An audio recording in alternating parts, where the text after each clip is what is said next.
Estamos aqui na Câmara de Vereadores do Recife com uma representante feminina bastante atuante na cidade do Recife, Marília Arraes. Eu gostaria que a senhora mandasse uma mensagem para o novo prefeito da cidade do Paulista, Júnior Matuto. Júnior Matuto, você foi militante comigo na juventude do partido. A gente reconhece a sua força, o seu trabalho, o seu empenho para melhorar a cidade paulista. E agora eu tenho certeza de que você vai fazer um grande governo e vai fazer Paulista avançar, assim como Pernambuco está avançando, e a gente vai ter mais um símbolo de gestão desse socialista no estado.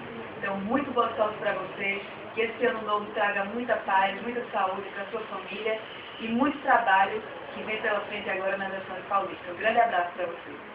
Agradeço à vereadora Marília Arraes, tá, pela oportunidade de a gente dar essa mensagem para o povo do Paulista. E tenho certeza que nós faremos uma grande administração nessa cidade. Vereador, muito obrigado.